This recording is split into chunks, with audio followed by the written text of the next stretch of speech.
describe what a photobomb is. Selfie. So this is an old one. I think selfies have probably been around for 15 years or longer. I don't know when the term itself started, but a selfie is when you take your camera and you take a picture of yourself. So you see the word self in it. You can take a picture of yourself. Jen and I took selfies before phones existed. They weren't very common, but sometimes we would hold the camera up ourselves if we were on a trip. When we were young and did crazy fun things before we had 5 kids, when we went somewhere, sometimes we would take a picture of the two of us, ourselves. We would use the timer or push the button on the camera and take a picture. But a selfie is when you take a picture of yourself. That is what a selfie is. So you can see the word self in it. Yeah, very cool. Glamping. I taught this phrase in another lesson, I think, about the outdoors. Glamping is a combination of 2 words, glamour or glamorous, and camping. So when something is glamorous, it's amazing and luxurious, and it's like this. If you were to camp and your tent looks like that, that's a pretty glamorous tent. So glamping is a form of camping where it's more than just sleeping in a tent that you pitch yourself. This one, I think, even has air conditioning. I'm not sure what that is on the ground beside the tent, but this is glamping. Glamorous camping is how I would describe it.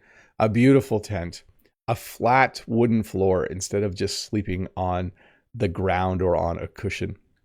But definitely something I haven't done, but I think I've mentioned there is a place just down the road for me where you can go glamping, and they have yurts. You can go glamping in a yurt. Staycation is when you have a vacation, but you just stay home. Jen and I do many, many staycations. I will be on staycation this afternoon at around 4 o'clock. I will be done my work day about an hour early today. So Jen and I have nothing planned this weekend. We could go somewhere, but we are just going to stay home. So a vacation where you stay at home, a staycation. This isn't a new word. This is probably 5 or 10 years old, maybe even 10 years old, staycation. But I have heard this word used quite a bit lately. Hangry. This happens to me quite a bit. This is not a real word, but people use this word. Hangry is a combination of being hungry and being angry. When I don't eat for a very long time, I get kind of agitated. Not angry, but I'm in a bad mood because I'm hungry. And so Jen might say, "You seem hangry," which means I'm a little bit angry and a lot hungry, or maybe a lot angry and a lot hungry. So we notice this sometimes with our kids. They come home, they are really hungry, and they are in kind of a grouchy, bad mood. We would then say they are hangry. They are hungry and angry at the same time. An influencer. An influencer is someone who has an online following, a large online following.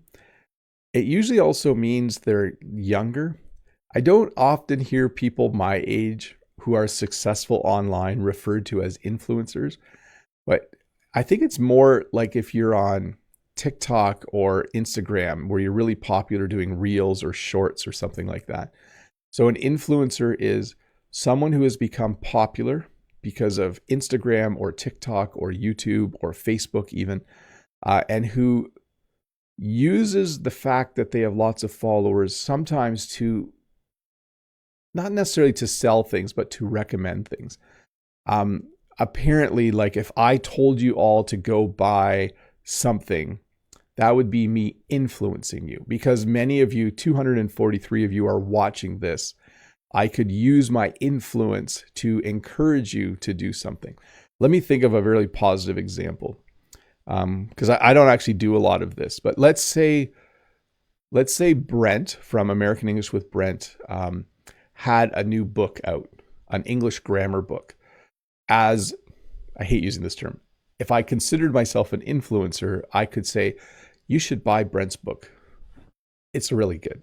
So I would be influencing you to buy something. By the way, if that ever did happen, if Brent did write a book, and if it was good, it's not an automatic. If Brent did write a book and it was good, I would use my influence, I guess. It's more like, if I think it's a good book, I want you to read it. So anyways, influencer, someone who helps you change your mind or encourages you to do something. And then mansplaining. So mansplaining is an interesting one.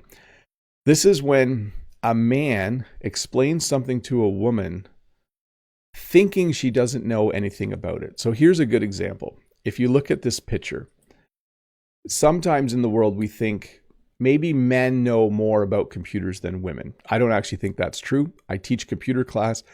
Often male and female students are just as gifted and talented as each other. But let's say this guy walks up and sees one of these ladies explaining something to the other lady without even waiting to see if they need help. If he starts explaining what the other person was explaining, thinking they don't know anything, that's mansplaining. He thinks in his mind, because he's a man, he must know more, which again is not true.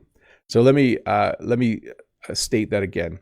I have a lot of experience teaching students how to use computers, and both guys and girls are equally talented at using computers. There's no difference. Some of my best students have been female students in the computer world. But yes, mansplaining, like, it's like if a man saw a woman changing a tire on a car, and instead of helping or asking if they need help, they start telling them how to do it, even though the woman might totally know how to do it. That's mansplaining. Not a nice thing to do. Remember the word jerk from the last lesson? Someone who does that is a jerk.